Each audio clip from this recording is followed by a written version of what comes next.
그 어종별로 이 개체 수가 계속해서 점차 매년 줄어들고 있어서 알을 베었을 때 그리고 산란기 때는 낚시나 어업행위를 하지 못하도록 정해놓은 금어기가 있어요. 이런 금어기들은 간단한 인터넷 검색으로도 다 나오기 때문에 검색을 하셔서 금어기 시즌에는 그 대상어를 낚시를 안 하시는 게 맞는 것 같습니다.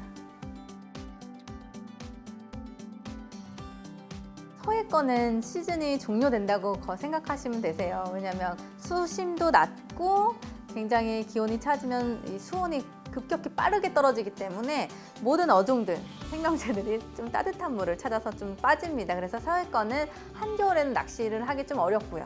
아니면 서해권에서 배를 타고 먼 바다를 나가든지 이런 식의 방식 외에는 좀 낚시가 힘들 것 같고요. 그 외에 우리나라는 삼면이 바다잖아요. 남해와 동해에서는 낚시가 가능합니다. 겨울철까지도. 그래서 동해, 남해, 제철, 겨울 생선들을 한번 검색해 보시면 낚시 가능한 어종들이 있으실 거예요. 겨울철에 서해권에 낚시를 못 가서 아쉬운 분들 굉장히 많으시잖아요. 그런 분들은 여행 간다 생각하시고 제주도로 한번 가셔서 참돔 낚시 한번 해보시기 바랍니다. 참돔 낚시도 전혀 어렵지 않아요. 바닥을 찍고 그냥 감아 올리기만 하면 되는 방식의 그 낚시라서 전혀 어렵지 않게 또 낚시를 하실 수 있고, 그리고 동해로 가시면 많은 국민들이 좋아하시는 대구 있잖아요. 대구탕. 그 대구를 만나보실 수 있는데 이 역시도 굉장히 어렵지 않은 방식으로 낚시가 가능합니다. 동해, 남해 그리고 경남권, 전남권도 참돔이나 방어, 제철 방어, 횟감 기가 막히죠? 그런 어종들 쉽게 만날 수 있는 어종이 있으니까요.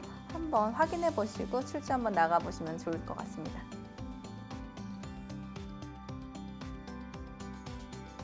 그리고 낚시를 굳이 하지 않으셔도 이 바닷가 근처로 관광을 가시는 분들이 굉장히 많아요. 근데 어떤 부분에서 사고가 많이 일어나냐면 바다 기상, 파도가 많이 치고 있는데 그 상황에서 뭐 방파제 끝이나 테트라포트 이런 데로 올라가셔서 사진을 찍는 분들이 많아요. 사실 이런 분들 굉장히 조심해야 할 건 파도가 크지 않다고 해서 그 다음 파도가 더 크지 않으란 법이 없습니다. 갑자기 큰 파도로 인해서 사람이 쓸려 나가는 인사사고가 나는 경우가 굉장히 많아요. 이 바닷가 근처로 관광 가시는 분들 파도가 좀 세다 싶은 날은 너무 가까이 가지 마시고 멀리서 관광을 해주셨으면 합니다. 그리고 테트라포트 같은 경우에는 밑으로 미끄러져서 빠지는 사고가 많아요. 테트라포트는 절대 올라가지 마시고 그 근처 가까운 안전한 곳에서 바다를 구경하시면 좋겠습니다. 저같이 보트를 자주 타거나 뭐 이런 분들이 아니고 일반인 분들에게 제가 한 곳 추천해 드릴 수 있는 관광 명소가 있어요.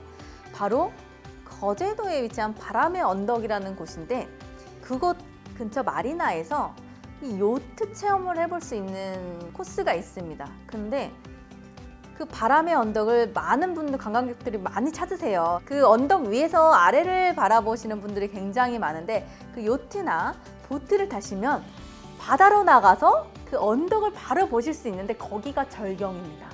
파도 자연적으로 이 깎인 직벽을 볼 수 있어요. 근데 거기가 굉장히 아름다운 진짜 광경을 갖고 있기 때문에 한 번쯤은 이 바람의 언덕을 가시면 그런 요트나 보트를 타시고 바다에서 이 육지를 한번 봐주시면 좋겠습니다. 정말 너무너무 멋있어요. 아직도 기억에 남습니다.